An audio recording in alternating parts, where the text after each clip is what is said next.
a Josué: escolhe para nós homens e vai, luta contra Amaleque. Amanhã estarei no cume do outeiro com o cajado de Deus na minha mão. Então Josué fez como Moisés lhe dissera e lutou contra Amaleque. E Moisés, Arão e Ur subiram ao cume do outeiro. E aconteceu que, quando Moisés levantava a sua mão, Israel prevalecia. E quando ele baixava a sua mão, Amaleque prevalecia. Mas as mãos de Moisés estavam pesadas, e tomaram uma pedra e a colocaram debaixo dele, e ele assentou-se nela. E Arão e Ur apoiaram suas mãos, um de um lado e o outro de outro lado. E suas mãos ficaram firmes até que o sol se pôs. E Josué derrotou Amaleque e ele e seu povo a fio de espada. E o Senhor disse a Moisés: escreve isto por memorial em um livro e repita-o nos ouvidos de Josué, porquanto eu eliminarei totalmente a memória de Amaleque debaixo do céu.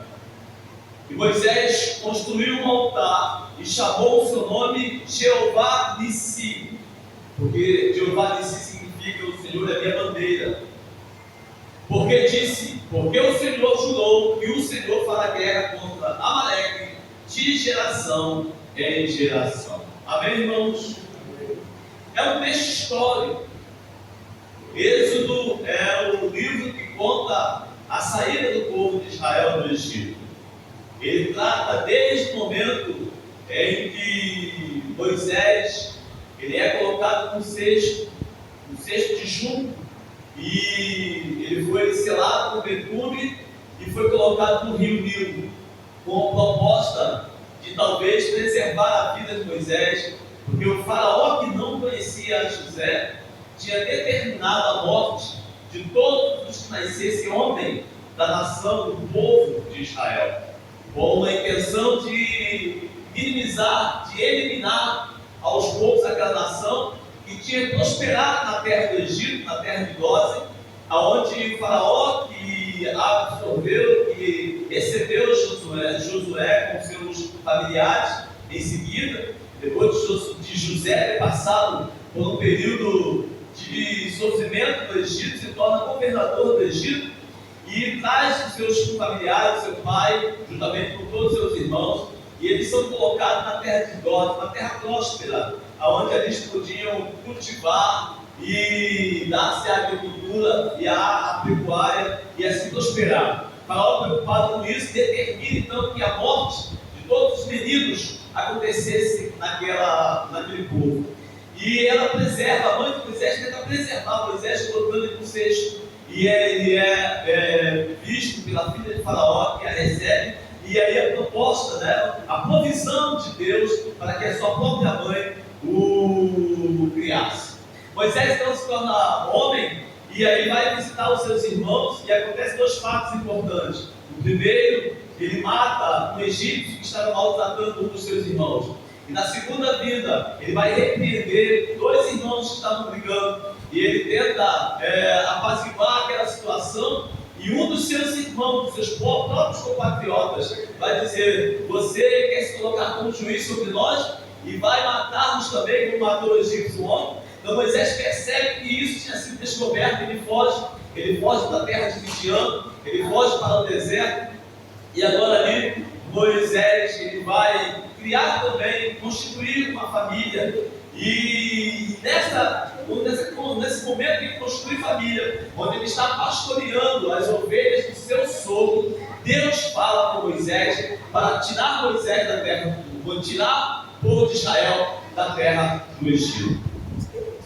Resumindo, irmãos, isso acontece com as 10 pragas que foram lançadas sobre os egípcios. Moisés retira o povo, e Moisés agora começa a peregrinar com o povo pelo deserto, e algumas situações são colocadas. O primeiro momento é que Moisés tinha um povo misturado, e que esse povo estava despreparado para qualquer tipo de batalha.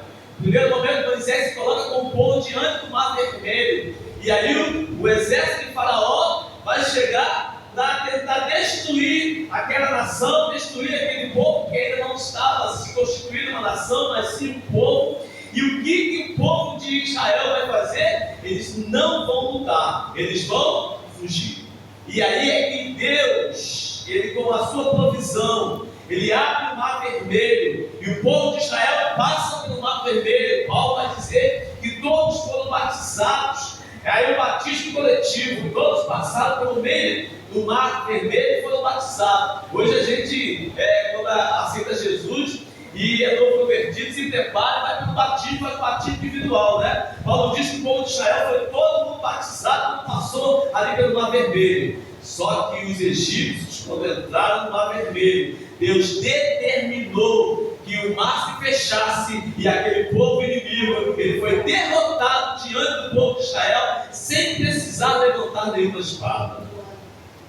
A trajetória de Israel com Moisés ela não é fácil, porque eles vão se deparar com Mara, e Mara são águas amargas, águas que não serviam para se beber. E naquele momento, 3 dias depois, irmão, de um milagre como esse, o povo começa a reclamar e a questionar Moisés, dizendo: você nos trouxe, Moisés, lá da terra do Egito, para nos matar de sede aqui neste lugar. E aí Deus determina que Moisés pega um lenho e joga dentro daquele poço, e aquela água se torna potável, de maneira que o povo começa a beber água potável. De uma água amarga se torna água potável. Em seguida o povo continua caminhando e eles vão pelo deserto de Sim, e ali no deserto de Sim há uma reclamação: Moisés, nós não temos carne, Moisés, nós não temos pão, Moisés. Quem dera se nós estivéssemos lá no Egito para comer das carnes que havia nas panelas e do pão que a gente tinha de cada dia. E aí Deus diz a Moisés: Moisés, amanhã esse povo vai ver quem sou eu, Moisés, porque eu vou mandar pão e vou mandar carne para esse povo. E aí Deus manda codornizes à tarde para que o povo tenha carne, e pela manhã eles se levantam e Deus diz: eu vou dar a vocês algo escondido. Por isso que o nome se torna maná, que maná quer dizer coisa oculta, coisa escondida. E quando eles acordam de manhã, tem aquele monte de coisas como sementezinha bem branquinha, e aí eles perguntam: o que é isto? Moisés diz: esse é o pão que Deus está dando para vocês. Mas não fica por aí. Eles chegam, passam pelo deserto de Sim, e chegam no deserto, pode resumir, porque não dá para contar toda a história, mas chega no deserto de Refidim. Refidim significa repouso, era um lugar de repouso. No lugar de repouso, eles reclamam mais uma vez: olha só, o que é que tem faltando agora? Está faltando água, nós não temos água, Moisés. E aí Moisés pega o cajado e Deus determina: vai, Moisés, vai até a rocha, e eu vou estar no alto da rocha. Você vai ferir a rocha e eu vou dar água para esse povo beber. E Moisés pega o cajado, vai até a rocha, e Moisés vai ferir a rocha, e a rocha sai água, e o povo sacia a sede que estava no deserto de Refidim. E é no deserto de Refidim, no lugar chamado Repouso, que começa então a primeira batalha em que o povo de Israel vai ter que pegar na espada para lutar. E aí aparece o nome de Josué. É a primeira vez que o nome de Josué se coloca na história. E de que maneira Josué se apresenta na história? Se apresenta como um soldado para batalhar em favor do povo de Deus. E aí Moisés chama então Josué e diz: Josué, presta atenção, escolhe, Josué, homens que possam lutar. Escolhe e vai à guerra contra Amaleque, porque eu vou estar com o cajado de Deus nas minhas mãos e vou no outeiro, eu vou no cume do outeiro. A palavra outeiro, ela quer dizer um monte, ela quer dizer um punhado de terra bem mais alto do que os outros, quer dizer algo elevado. E Moisés diz: eu vou estar no topo, Moisés, no Josué, no topo do outeiro, eu vou estar lá de cima. E lá de cima eu vou estar com o cajado de Deus na minha mão. E você vai batalhar. E com ele está subindo quem? Arão, seu irmão, e U. A história não fala muito de U, mas ambos foram com Moisés até o cume do outeiro. E aí lá de cima, enquanto Josué está com os soldados de Israel, os homens de Israel, lutando contra Amaleque, lá em cima está Moisés com o cajado na mão, com as suas mãos estendidas ao céu. E a palavra de Deus diz que enquanto Moisés está com as suas mãos estendidas, Israel estava prevalecendo. Mas quando a mão de Moisés começava a cansar, e quem começava a recuar a sua mão, Amaleque prevalecia. E aí o que acontece? E Arão, eles percebem isso. Eles percebem que Moisés levanta a mão, o povo de Israel está vencendo. Mas quando Moisés abaixa a mão, o povo de Israel está perdendo. E aí eles decidem então pegar uma pedra, colocam Moisés ali sentado sobre esta pedra. E fica de um lado, Arão fica do outro, e ambos sustentam a mão de Moisés, até que a mão de Moisés fica firme, estendidas ao céu. E aí, quando Moisés está com as suas mãos estendidas ao céu, o povo de Israel está vencendo. E o texto vai dizer que Moisés fica com as suas mãos firmes até o pôr do sol. E Moisés com as mãos firmes até o pôr do sol. O povo vence os amalequitas. E Josué retorna com a vitória em suas mãos. E Moisés declara: o Senhor é a minha bandeira. Aleluia. É um texto histórico. Isso é história. A história do povo de Israel no deserto de Refidim. O deserto de Refidim foi um lugar onde Davi também ele se aplicou quando estava fugindo de Saul. É um deserto. Deserto não é um lugar fácil de estar. Deserto não é um lugar fácil de se habitar. Aliás, deserto, ninguém quer estar no deserto. As pessoas preferem ficar nos lugares férteis ou nos centros urbanos, onde tem opção de trabalho, onde tem água potável, onde tem água tratada, onde tem televisão, onde tem ar-condicionado, onde tem ventilador, né? Mas no deserto, ninguém quer ficar no deserto. Por quê? Porque no deserto falta água, no deserto falta comida, no deserto falta muitas vezes o necessário, não tem lugar para dormir. Jacó, quando fugiu de Esaú, que foi para Padã-Arã, ele foi para uma cidade, mas ele não entra na cidade, ele fica mais afastado, num lugar deserto. E ali no deserto ele tem um encontro com Deus. É no deserto, irmãos, aonde não tem nada, que nós nos encontramos com Deus, para nos tornarmos completamente dependentes de Deus, para que Ele haja na nossa vida. Aleluia. Qual é a aplicação dessa história na nossa vida? O que nós podemos aplicar? A primeira coisa que eu aplico a nós é a obediência de Josué. Josué era um jovem, talvez com seus 20 e poucos anos agora. Saiu do Egito adolescente e estava agora provavelmente com pouca idade. Não tinha experiência nenhuma em guerra, não sabia sequer talvez pegar uma espada para lutar. Não tinha tido sequer uma batalha. E aí Moisés chama esse jovem para dizer para ele: você vai escolher pessoas para estarem batalhando por nós. E eu fico imaginando como é que um jovem chega para alguém, de repente mais velho, mais com vigor, e dizer: venha comigo para a batalha, venha comigo para a batalha. Significa que Josué ele tinha uma boa reputação. Josué exercia, de certa forma, conceito sobre o povo de Israel. Olhava para Josué e dizia assim: olha, Josué está chamando, então eu vou com ele, porque Josué eu confio. Olha, irmão, como é bom o crente ter reputação, porque quando prega a palavra de Deus ela entra com eficácia, porque ele tem comunhão com Deus. As pessoas sabem quem ele realmente é, não sabem se ele anda por aí fazendo qualquer coisa que pode deturpar ou denegrir a sua reputação. Mas o crente precisa ter a autoridade de Deus na sua vida para falar a palavra de Deus. Aleluia.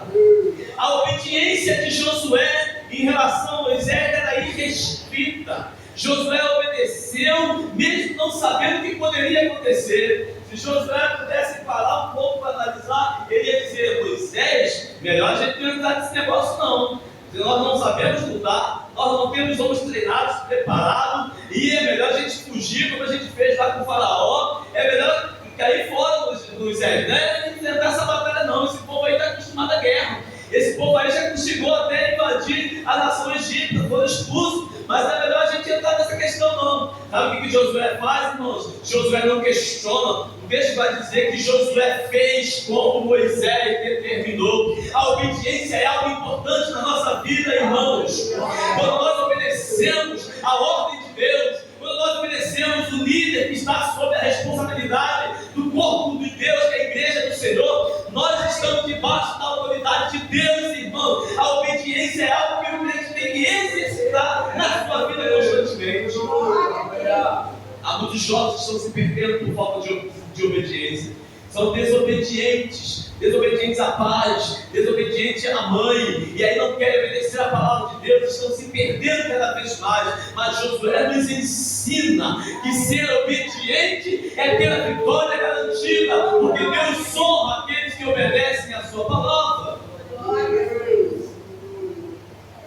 Outro ponto que nós podemos aplicar nesse texto histórico é que nós vamos ver que Moisés, enquanto Josué está lá batalhando, Moisés ele vai ao cume do outeiro. O que é o cume? Eu falei, é um lugar alto, né? É um lugar que está no topo, é o lugar mais alto em relação a todos que estão ali, é o lugar mais alto.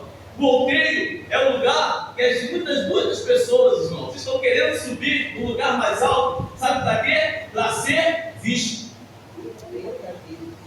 Tem gente que está querendo ascender, porque de lá de cima ele se coloca como tal. Eu agora estou sendo visto. É bem verdade que o lugar mais alto é o lugar que eu estou aqui, né? Então é mais fácil para todo mundo viver. É isso? Estou sendo visto. Mas subir no lugar alto para ser visto é pura vaidade. Não tem nada de edificação. Mas eu vejo nesse texto aqui Moisés e Arão subiram no topo do outeiro, não para ser visto, mas para ver. Observe comigo. Aleluia. Moisés, eu acredito que Moisés está nesse momento orando. Moisés está suplicando, buscando a Deus ali pelo povo, intercedendo. A liderança, ela sobe no outeiro, não para ser visto, mas para interceder pelo povo que está no campo de batalha. Aleluia. Ele sobe sim, mas porque lá no outeiro, e aí no lugar no monte, outeiro ou lugar alto, numa colina, em algumas interpretações nós vamos ver como colina, na colina é o lugar mais alto. O que tem no lugar mais alto? O lugar mais alto é o lugar de encontro com Deus. Deus vai dizer, eu estou no lugar mais alto. Jesus, quando disse aos seus discípulos, vocês vão passar para o outro lado, vocês vão, porque eu vou ficar aqui. O que Jesus fez? Ele foi para o monte. Enquanto os discípulos estavam remando lá no mar, e o mar sacudindo aquela embarcação, Jesus estava no monte e ele estava vendo. Saiba de uma coisa, irmão, enquanto você está remando, enquanto você está em dificuldade, Jesus está lá no alto e ele está te vendo. Aleluia. Ele nos vê, em todos os momentos ele nos vê, a nossa caminhada ele nos vê, no levantar de manhã ele nos vê, no deitar à noite ele nos vê, nas nossas tribulações, nos nossos problemas, Jesus nos vê, e ele quando vê, é porque ele está pronto para socorrer, para dar o socorro, para dar o sustento, para dar o recurso necessário, para dar o escape. O Senhor nos vê, irmão, ele não nos deixa de ver. Aleluia. Observe U e Arão, ambos estão do lado de Moisés ali. E eu fiquei imaginando, né? Se U e Arão fossem lá para cima, para ficar de papo, talvez eles não estivessem percebendo nada, né? E sabe, o Arão subiu, mas esse deserto está bem quente, está quente, aquecido esse negócio, faltou água, Deus providenciou, né? E aí Moisés está lá, aí as mãos estão cansadas, o povo está perdendo, eles estão. Não foi isso que eles tiveram.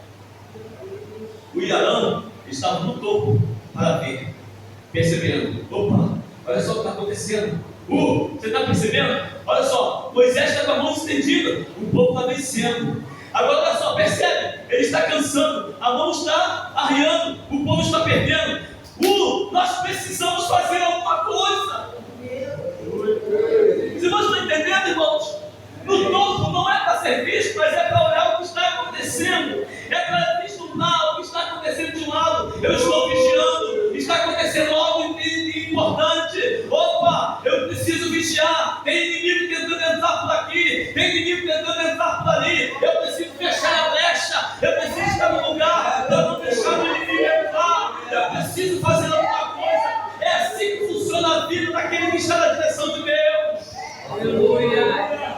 É preciso ver o que está acontecendo. É preciso vigiar e orar.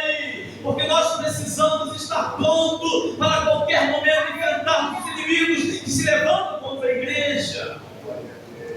E aí o Arão decide fazer algo. O que eles fazem? Pega uma pedra, coloca Moisés sentado. E agora o que a gente vai fazer? Moisés não consegue ficar muito tempo, irmãos. Observe o texto. Essa batalha não começou naquele dia, ela começou no dia anterior. Os amalequitas, olha só o texto, olha só, acompanhe comigo. O primeiro versículo que eu li: e veio Amaleque e lutou contra Israel em Refidim. Moisés disse a Josué: escolhe para nós homens e vai à luta contra Amaleque. Amanhã eu estarei no topo. O que significa que essa luta já tinha começado.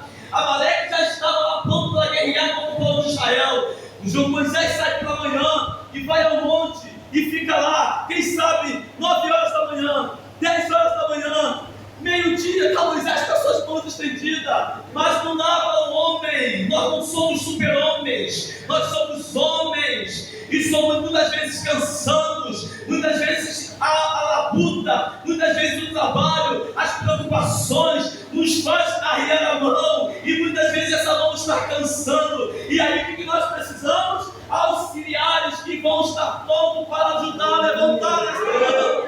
E o Senhor vai dar a vitória ao seu povo em nome de Jesus. Aleluia. Aleluia. Aleluia. Eu vejo aqui 3 pessoas.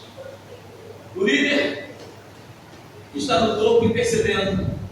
Os auxiliares estão do lado, ali ajudando. E o povo, os soldados, lá embaixo, no campo de batalha. E aí, presta bem nisso. Olha só.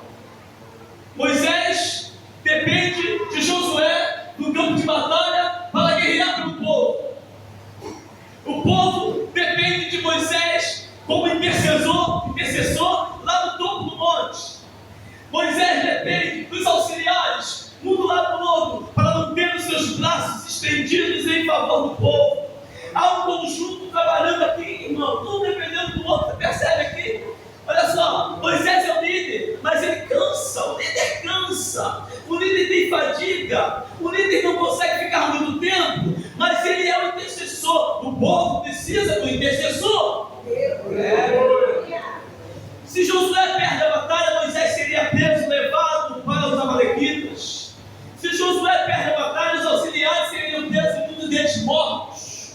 Então o povo precisa do intercessor. Por quê? Porque Moisés está no alteiro, no cume do alteiro, e significa dependência totalmente de Deus.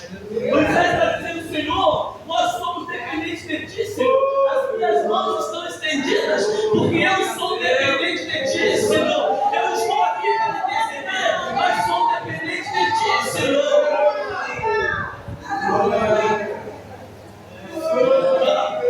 Percebe, irmãos? O povo está guerreando e o líder precisa do povo guerrear, mas o povo precisa do líder interceder e o líder precisa dos auxiliares. Irmão, isso é a igreja. Por isso Paulo, quando ele escreve aos Efésios, no capítulo 4, ele diz: aquele que subiu é o mesmo que desceu, e o mesmo que subiu, ele deu dons aos homens, e deu uns para pastores, outros para profetas, outros para apóstolos, outros para evangelistas, para o crescimento do corpo de Cristo. É a igreja funcionando, irmão. Marcelinho se depende. Se depende dele. Se depende dele. Depende dele. Nós dependemos do povo. Cada um depende, irmãos. Um ao outro ajudou e ao seu companheiro disse: esforça-te.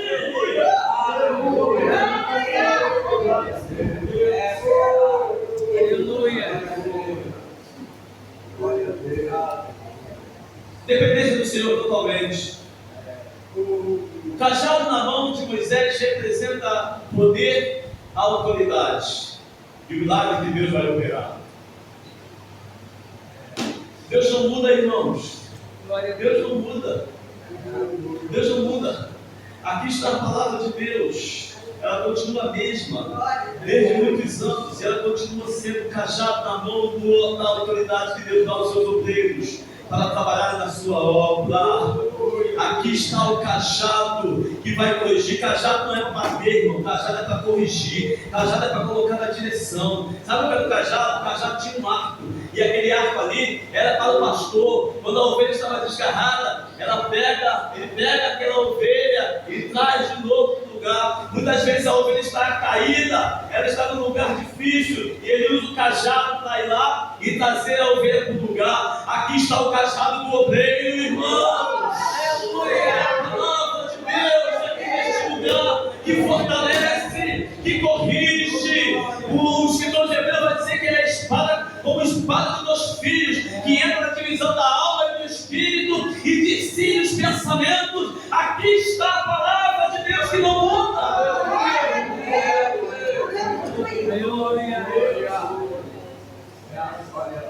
Glória a Deus. Aleluia. Aleluia. Aleluia. Eu encerro. O alteiro também ia ter uma semelhança com o altar. Lugar elevado. Altar também é um lugar elevado. No alteiro, lá no monte, lá na colina, você teve um encontro com Deus. Jesus, ele chamou os seus discípulos e vamos para o monte. O que vai acontecer lá? Lá vocês vão viver a minha glória. Pegou para transfigurar. E lá Jesus se transfigurou. E aí os discípulos viram Moisés, Elias e o próprio Jesus conversando de que maneiras que Jesus iria morrer.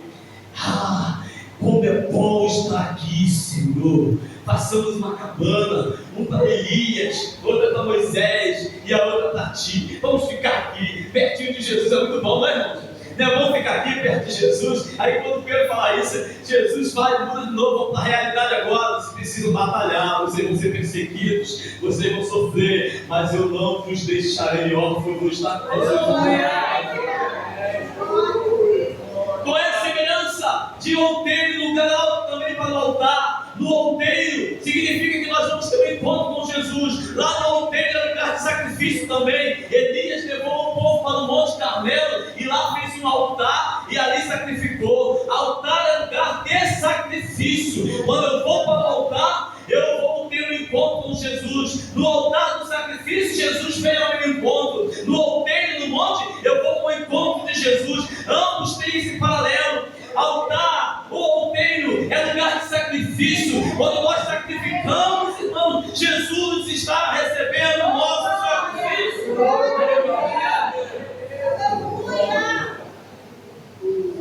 Que tipo de oferta eu tenho feito a Deus no outeiro ou no altar? O que eu estou oferecendo ao Senhor? Culto, na linguagem hebraica, significa serviço. Quando eu cultuo, eu estou prestando um serviço. É um serviço que eu faço a Deus. E eu termino esse texto aqui com: o Senhor é a minha bandeira, Jeová Nissi. Por que bandeira? Bandeira tem um símbolo de identificação. A nossa bandeira, a bandeira do Brasil, ela tem símbolos intrínsecos dela, mas ela representa a nossa identificação como brasileiros. Nos Estados Unidos, por exemplo, uma igreja, toda igreja, qualquer atividade pública, você tem a bandeira. E tem a bandeira lá. Representa quem eles são. Aqui nós não temos. Cada nome eu coloquei. Está lá dentro, vou deixar uma lá. O tempo todo. E bandeira é importante. O que mais que bandeira pode trazer para a gente? Bandeira. Lembra a história do homem que foi à lua? Né? O que eles colocaram lá na lua? Uma bandeira. Na guerra, quando o povo que era vitorioso, eles iam na terra, ou no castelo, ou em lugares que eles desciam e colocavam a sua bandeira. Significa que nós vencemos. Quando Moisés declara: o Senhor é a minha bandeira, ele está dizendo: o Senhor é a minha vitória. Ele garante a minha vitória. Jesus é a bandeira da igreja, irmãos. Aleluia. A vitória está garantida em nome de Jesus. Aleluia. A vitória da igreja está garantida. Por que, pastor? A vitória. Se eu estou falando de vitória, é porque nós estamos em guerra. O texto da escola bíblica dominical hoje foi o texto de Efésios capítulo 6, que nós não temos que lutar contra carne e sangue, mas contra os ossos espirituais da maldade que operam nas regiões celestiais. É isso? E depois de haver tendo feito tudo, tomar toda a armadura de Deus e ter feito tudo, ficar firme.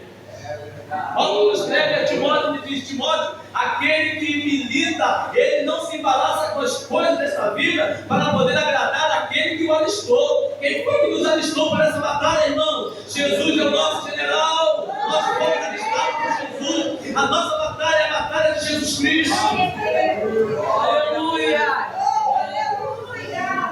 E esse texto aqui, ele aponta para o escatológico.